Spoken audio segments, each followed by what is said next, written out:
Well, welcome everybody. I'm Tom Friedman. I'm the Foreign Affairs columnist for the New York Times, and so honored to be moderating this panel. You know everybody's here, so I'm going to do a quick introduction to the subject of AI and how it's going to be driving the future. I was telling the minister yesterday, I'm working on a new book right now, and it's about this moment in history, which I call a Promethean moment. If people could silence their phones, otherwise there'll be a stun gun that hits you. We're at a Promethean moment. Prometheus, the Greek deity who steals fire from a cabinet on Mount Olympus and gives it to humans to build civilization. And we know what these Promethean moments are. They're the printing press, the scientific revolution, the ag revolution, the industrial revolution, and this moment. Yeah. You are here for something really, really big. You know, when Gutenberg invented the printing press, some monk said to some priest, now that is really cool, okay?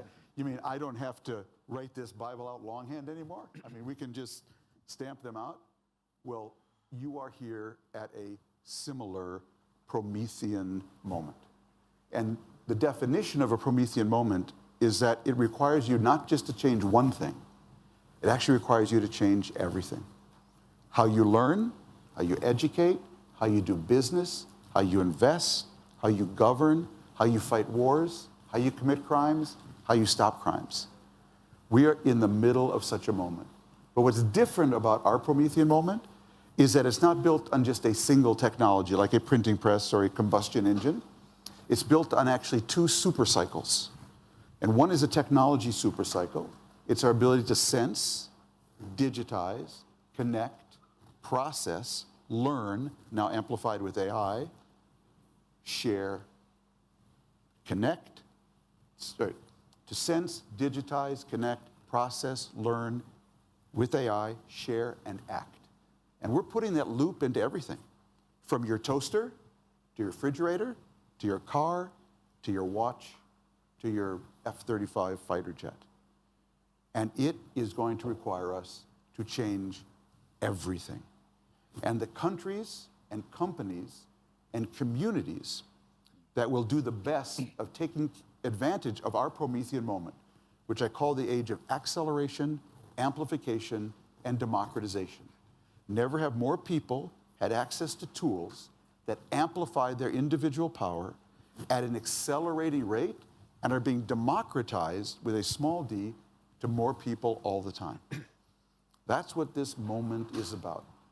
And the countries and communities that will take advantage of this the best have a real similarity with ecosystems that survive when the climate changes, because we're in the middle of a giant climate change.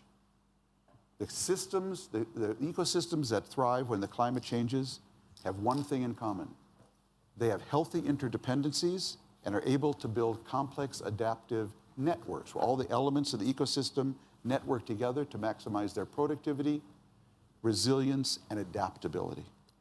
What nature does emergently, the deer eats the grass, the lion eats the deer, and you end up with a healthy ecosystem, we need to do intentionally in our societies, build complex adaptive coalitions between business, government, entrepreneurs, educators, the private sector.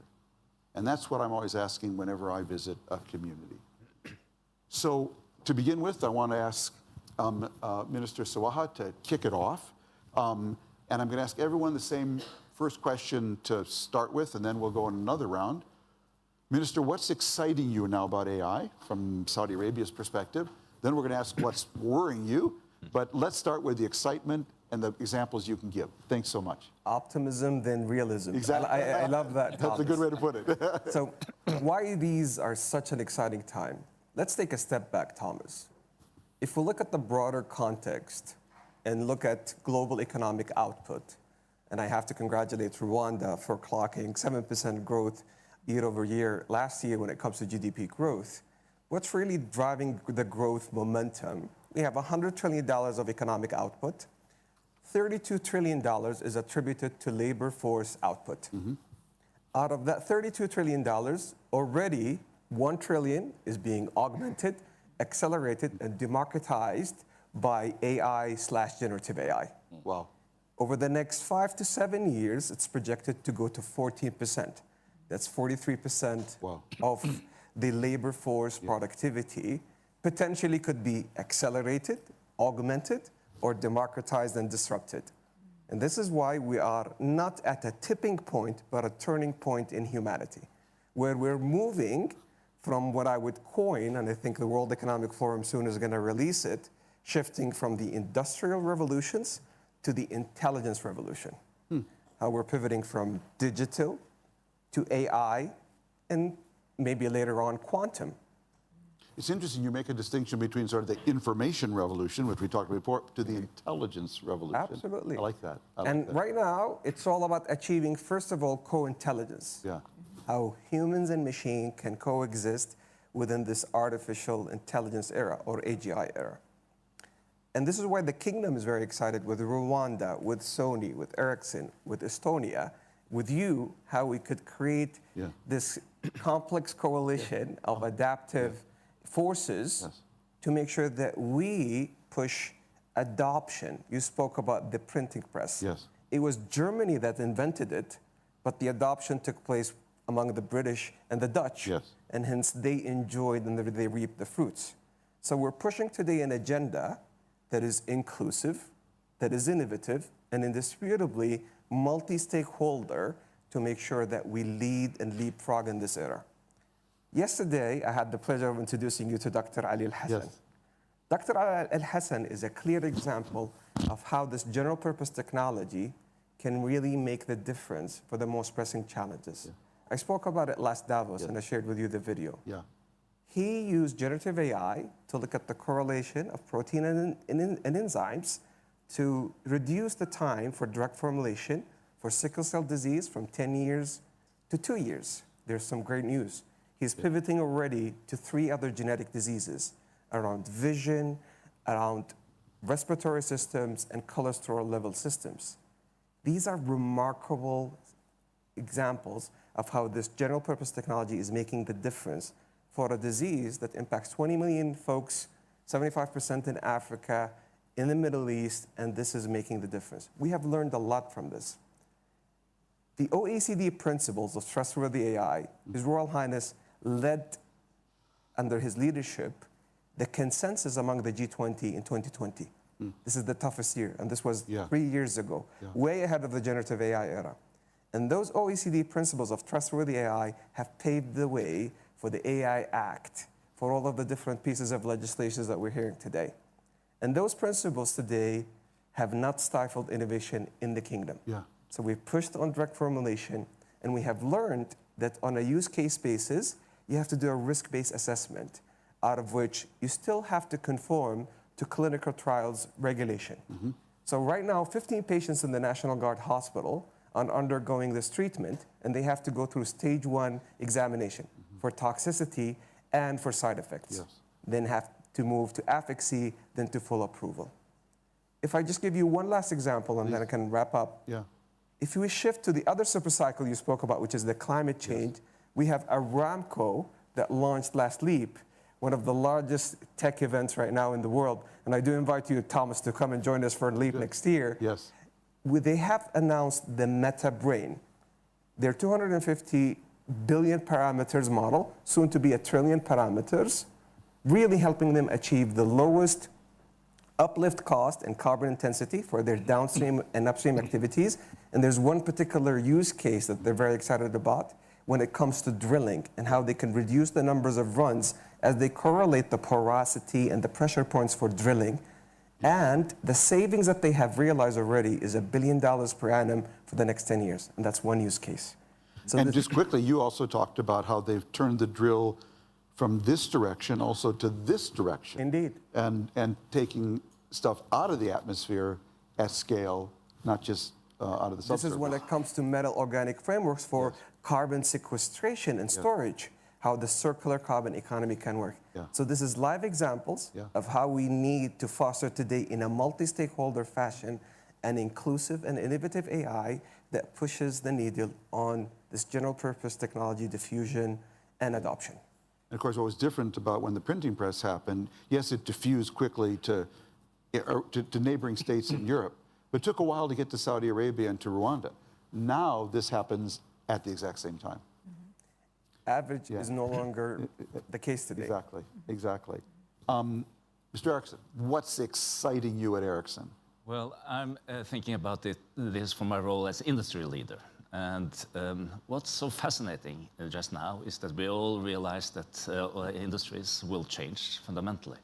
But we don't know exactly how and how fast.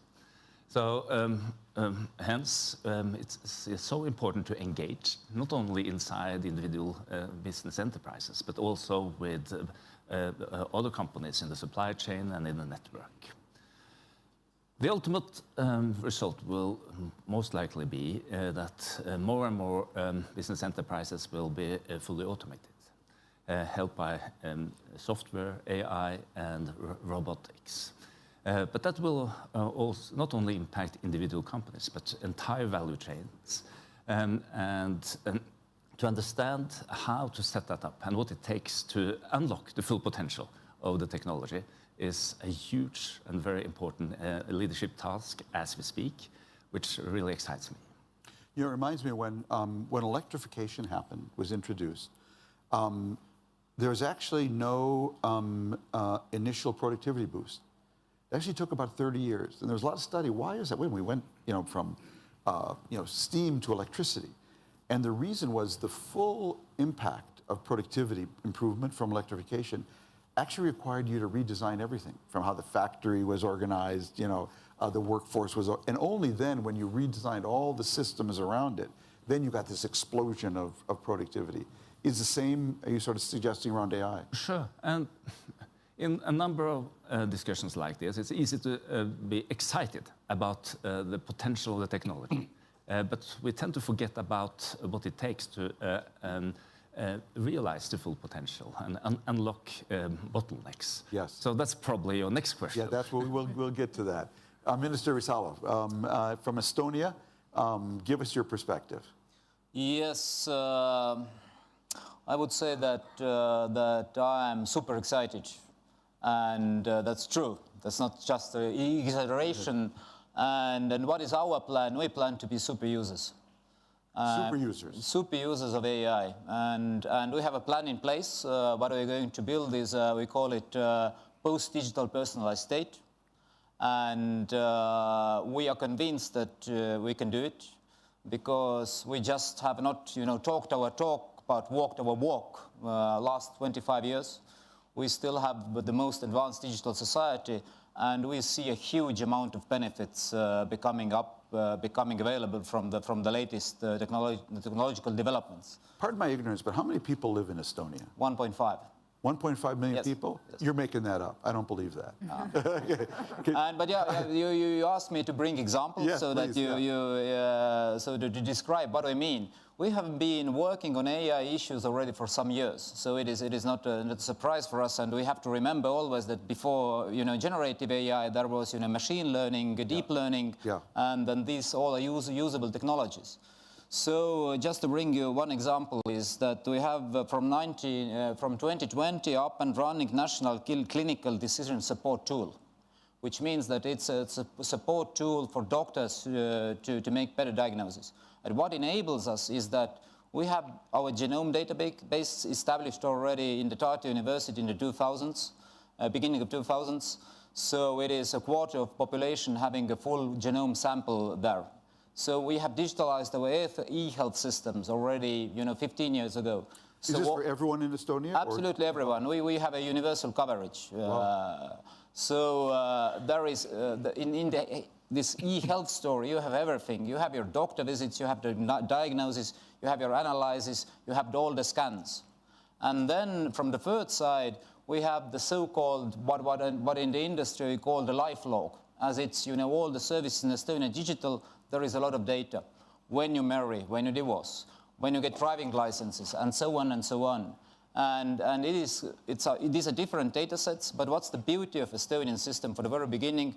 That we have this underlying protocol called X-Road and data standards. So we can securely change the data between different data sets.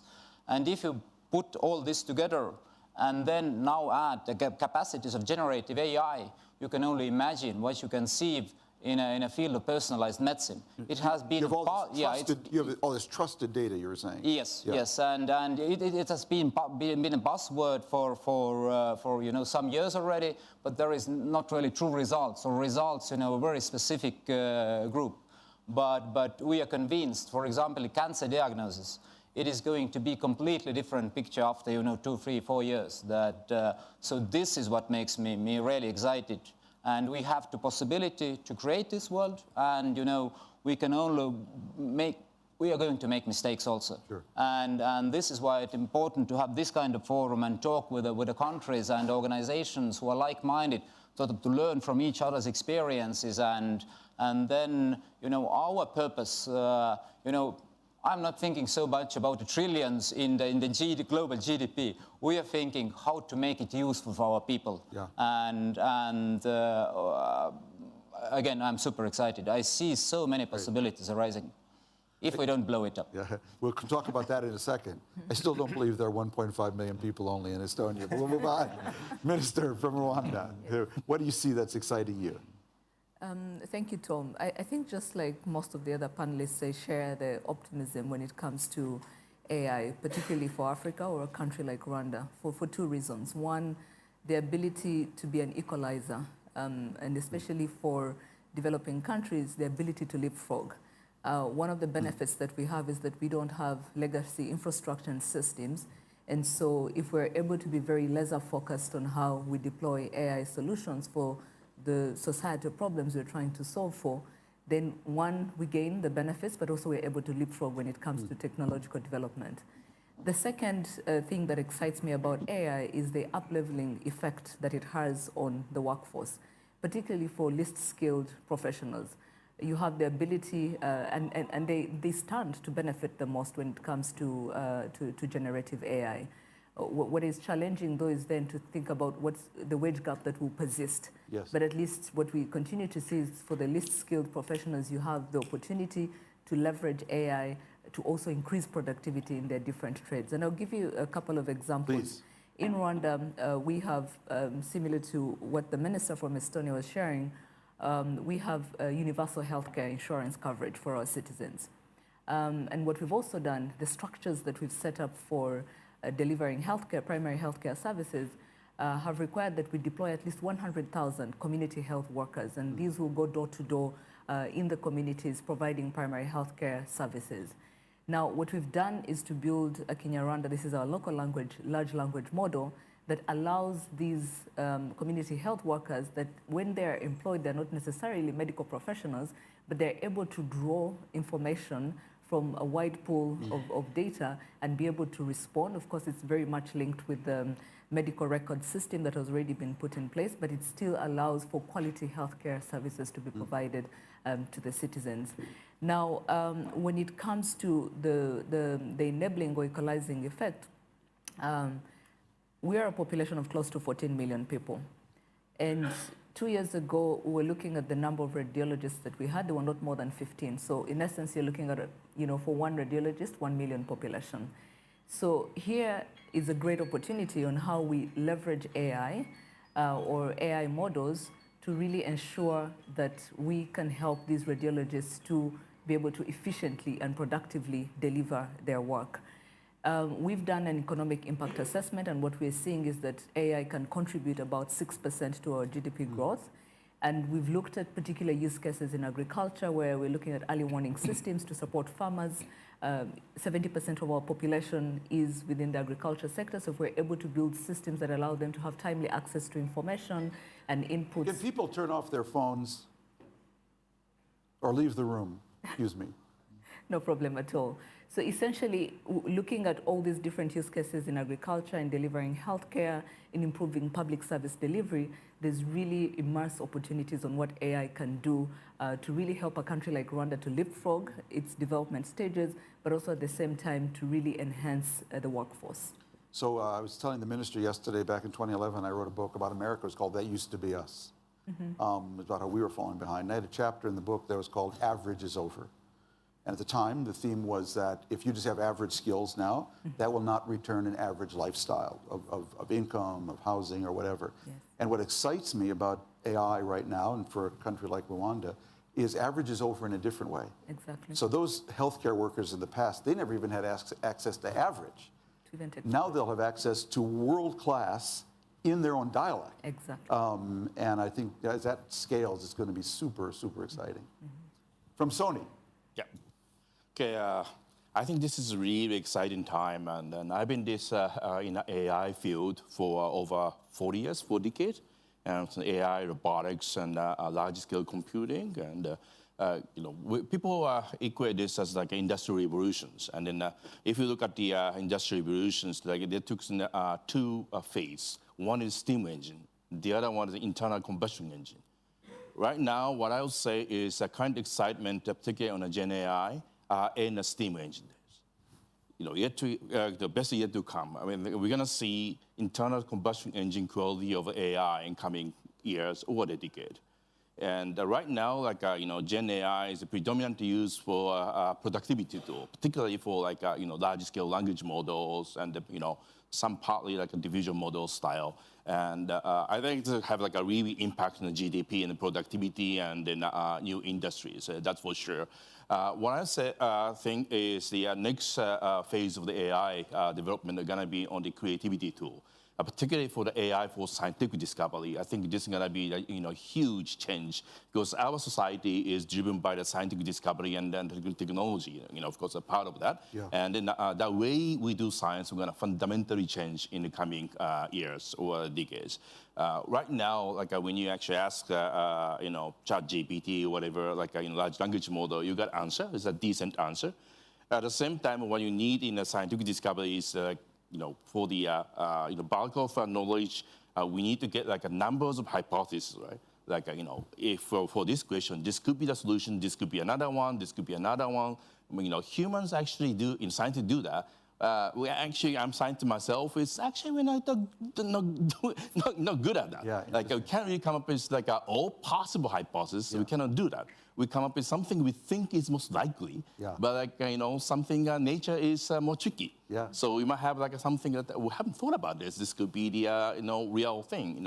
So we probably need to move into the new kind of AI based on what we have, to be able to generate and also, a lot of hypotheses and prioritize it, and then move into the experiment for the verification. That means we need robotics.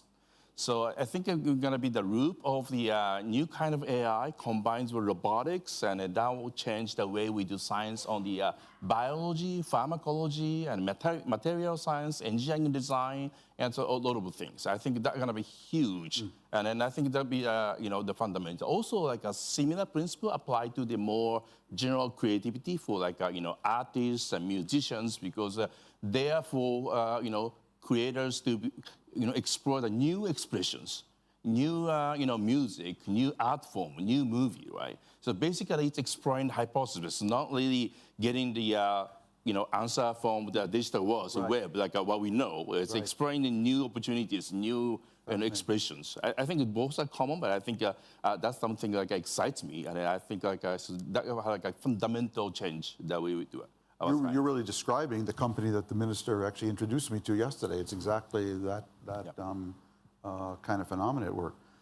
Minister, what concerns you, though, now going forward, whether it's about job loss or security, authentication?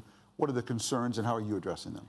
So let's talk a little bit about realism, but I'll still infuse a little bit of optimism, because I believe this general purpose technology, and we spoke about this yesterday, Thomas, is actually net positive on the long run.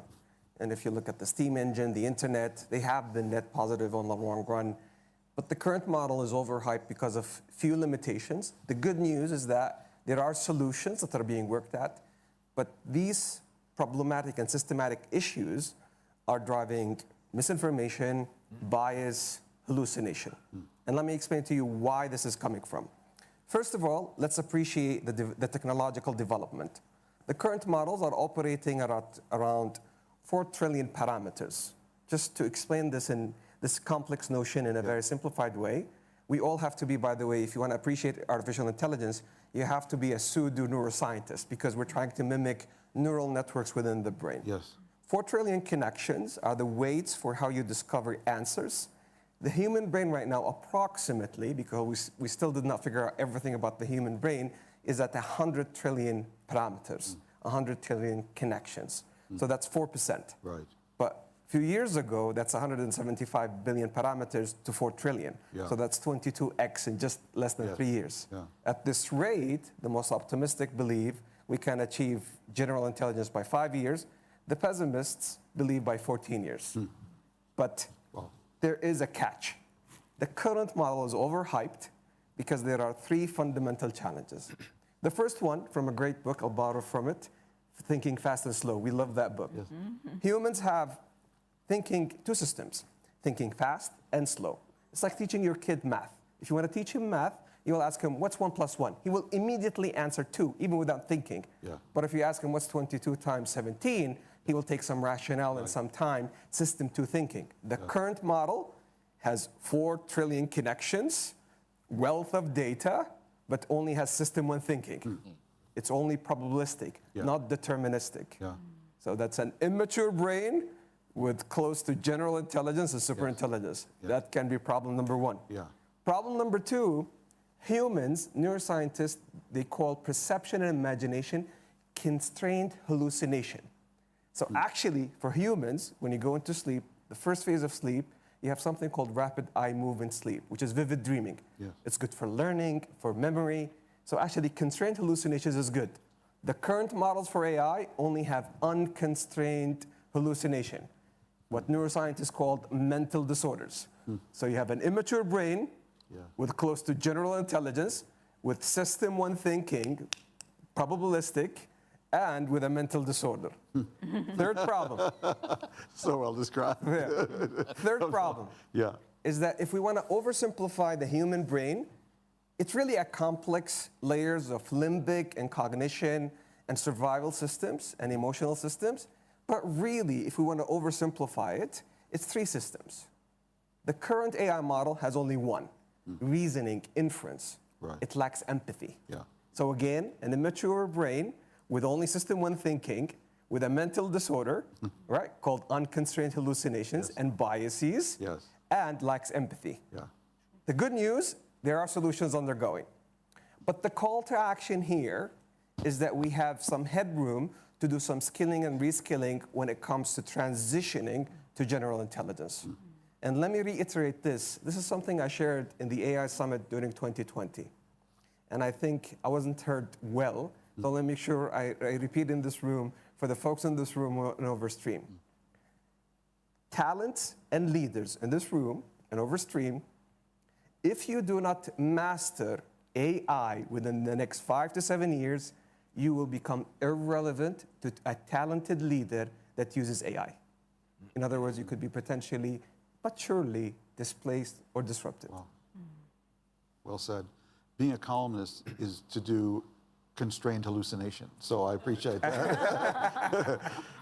Erickson, from your point of view, what are your concerns these days, both for the general market of AI and also from your company and employment and work, et cetera? So the multi-billion-dollar question to me as a business leader is how to get value and how to get returns from the significant investments in AI, both financial results, but also environmental results. And when you do the root cause analysis, it's always a part of the question is always about people and how people are using or not using the technology available. And it starts with the leaders. AI and the potential of changing the way we're operating our businesses can't be a separate initiative. It must be a part of the core strategy and the daily operation of the business, including how we're thinking about organizational development and changing of work processes. But if people, our employees, don't trust the technology, they will never use it. And that leads me to the next fundamental enabler, and that's the quality of data. Yeah. And it was mentioned by His Excellency the risks related to deployment of AI, including hallucination. But if you're concerned about that in an industrial environment, the short answer is that you will not deploy the technology. So a number of my colleagues are not paying enough attention to the importance of a complete, high-quality, verified set of data in order to get the results from deployment of AI tools, as the technology as such has a And when you're potential to bring. industrial, like I know from the news business what trusted data is, you know, whether it's New York Times, Wall Street Journal, Financial Times. When you're an industrial company, what is the quality, trusted data you need to build a new product? When you talk about that? Well, it starts with how we're designing and how we're building the facility and engineering data. It continues with how we're operating your facility, including an enormous amount of real-time data. Interesting. And you can add the set of data from third-party sources in order to interact with the different part of the value chain. Interesting. And when we in my company started to think about this, we arrived at the conclusion that without solving the data problem, we would waste a lot of time and money on investment in digital tools, including AI. Gotcha. That's why we established a company called Cognite to build a data platform that can solve the data problem for industry. And today, that's one of the fastest growing industrial software companies in the world, with Aramco as a fellow shareholder and a joint venture called Context here in the kingdom. Great, thank you. So, Minister Salo, how does a country like Estonia with 15 million people, what are the challenges you have? 1.5. Oh, I don't believe that. We're just not going to believe that. So. No, we have absolutely the same challenges, and you know, as we all, it's a consensus that, you know, all this whole new, beautifully put intelligence revolution is based on data, and so the core issue for us as a state or as a country is to how to maintain the data safety, and yeah, we know how to do it. I think we are. You know, just to give you a story again, so a little bit more than 2 years ago, a nasty war started in Ukraine. And so a group of people was sitting in Estonia in certain rooms and then discussing how we could help. And then, you know, military people went on their track, and then I sit for the technology people, and then we discussed it a little bit, and one of them said, or there was a discussion that what they go after. And Estonians have been, then we have the historic memory that we have been living in the same place approximately 4,000 years, but in a geographically pretty volatile areas. So a lot of people have taken interest in our land, you know. At first the Teutonic Order, and then the Danes, then Swedes, then Poles, then Russians. And when the new ones arrived, you know what was the first place they always went? They went to the church. Not to pray there and not to burn it, but to get the church books. Because church book was the source of data, source of truth. And then you destroy them, and then you have a confusion.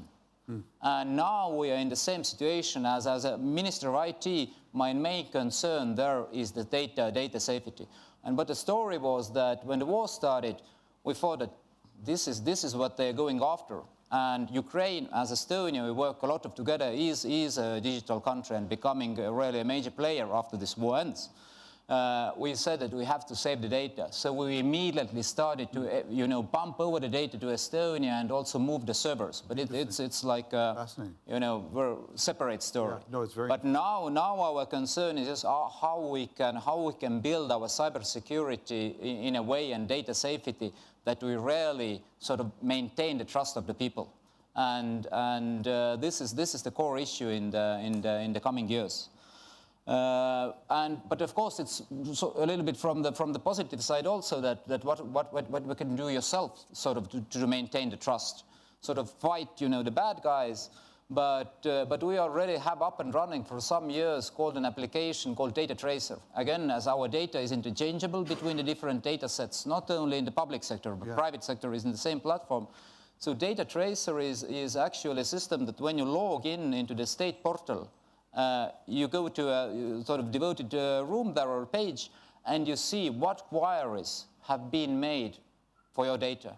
And then you exactly know, who asked what, why police asked this, or why the people register asked that. And so now we are creating a new version of our, state portal's mobile app. So we're really focusing there to build a really good dashboard for, people to follow their personal data. So this is some are opt-in, some are opt-out. Yeah. So this is sort of building the trust in these two issues is a major challenge, I guess. Great, thank you. And yes, hallucination, it happens. If you want to be in the forefront of technology, then you have to take certain risks. Mm-hmm.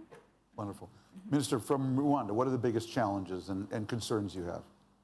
I would bucket them in three themes. One of them, and when we look at different countries and the AI policies and strategies everyone is putting in place, there are themes that are consistent across. There's talent. Everyone is focused on building the much needed AI literacy and talent that is required.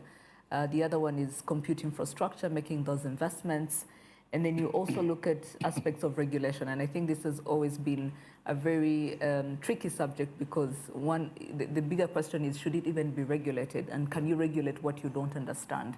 But I would say, starting with the one, I did allude to it earlier, which is really the wage gap that would persist largely because of the wage depressing effects. When you look at 90% of people globally depend on their income. And so if we're talking about this up-leveling effect, the question becomes then, how do you create meaningful opportunities? A continent like Africa, where 3/4 of our people are under 30, where every policymaker across the board is thinking about creating jobs and meaningful jobs for these young people, when you're thinking about AI and the effect that it could have on those jobs, the question then becomes, what kind of intentional decisions do we need to make when we're upskilling and creating these opportunities so that we don't see a widening wage gap as we go forward? We just came out of the plenary session where the conversation also evolved around Africa having a growing middle class, but that, again, is also going to be something that we must think about as we think about how we are deploying AI. The second risk that I see is around the exacerbated digital divide when it comes to AI.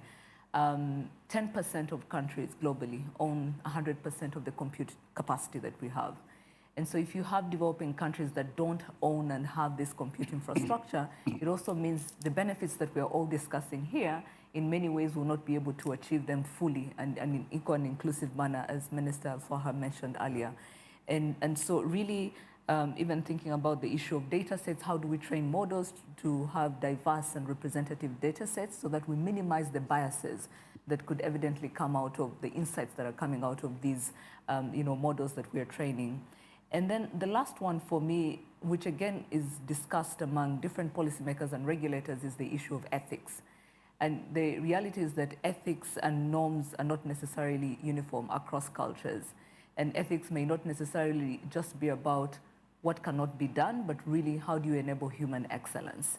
And so is it the standards that we are creating, because ethics is really a moral obligation, and how do we weave that in how we deploy responsible AI solutions? So I would say those three things, the persisting wage gap, democratized access to infrastructure, and ethics are some of the risks that I see, but also to paint a picture that they're all possible to solve for.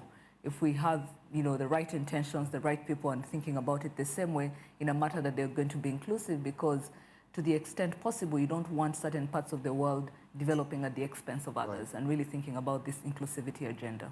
Very helpful. From the nation of Sony. Yeah, I think we have three issues at the same time. I take opportunities as well. Two things in data. One is authenticity of data, where the data come from. Okay, so this Gen AI or AI requires a lot of data. It's driven by the data.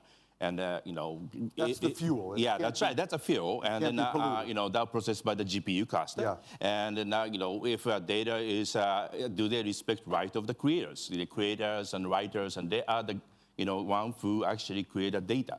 And then they need to be respected. And you know, of course, like in Gen AI, creator will use the tool to be even more creative. At the same time, creators need to be compensated properly, and they need to be respected. Otherwise, like this cycle of high quality data and improvement in the AI capability will break down. Okay, so I think we need to have like a decent scheme on like how the creator need to be respected and then compensated for that. Okay, the second part is like I'm on the UN advisory board for this AI, and then there's one of the big issues the unlike like conventional software, access of the AI doesn't really mean that you get same benefit. Like in English-speaking countries in North America, or like in Africa, Middle East, or in Southeast Asia, very different. If the data you are interested is not really there, you don't get anything, right? Very low performance. So like a fair and inclusive data set, also that respects the local culture and also the creator's right, is mandatory to have like AI system that will be a benefit everyone. So like basically like if we want to have a principle, no one left behind, we need to establish that either in open source or whatever it is. We need to have like a group of people, group of a government, an organization working together, create a common set. This will be a common, global commons, on the technology side. I think that's really important. Those two things on the data side. And the third one, I fully agree with the minister, what the minister mentions. Current Gen AI is actually taking only the fragment of the CNS, central neural functions, re-engineer it. Okay, so this is a really remarkable discovery for the group of Google scientists on the this transformer model, this multi-attention model. But at the same time, I think there are all the complexities, other functions, all this architecture of the network, or the brain, and we're taking the only fragment of that. And then, talk about like all the scientific discovery, we need to be able to find the hypothesis, right? So hypothesis needs reasons and then a logic behind it. And then last month, I had a discussion with Joshua Vengio. We fully agreed that we need a new kind of like architecture on top of what we have, or as an alternative for the evolutionary version of that. And I think, so that's actually the concern, but at the same time, that means opportunity. It's like, I think we have like a much more powerful and much more reliable AI and coming decades, and then there's a lot of research going on in that direction. We have time for one question, or maybe two, if anyone has, and for whoever you'd like to pose it to. So any questions? Please, yeah. My name is Seema Chaturvedi, and I invest for Minister Subravanda's point. How do we ensure it's one thing to talk about inclusivity, it's another to actually enforce or to enable it? How do we make sure that members of countries that don't even have access to computing, to your data point about 10% of the world being controlling? Oh, thank you. Now I don't. We got thank you. That was literally the point I was making. How do we make sure we're heard? And how do we get that microphone to the countries that don't have the microphone to be heard for being included? And what are the practical steps to actually execute that?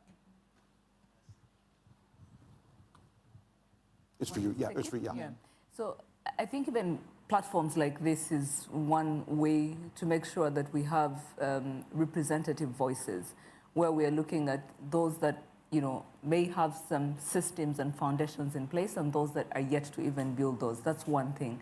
The second thing is, who are the people that are at the forefront, whether it's building talent, the putting in place this infrastructure that is needed. Of course, governments need to be very open and agile enough to create the right environment that will attract this kind of investments, whether it's for infrastructure and skills to happen. And so it's not a single player's responsibility, but one that requires multiple kinds of partnerships to happen. Now, the reality is that, and again, I'll reference the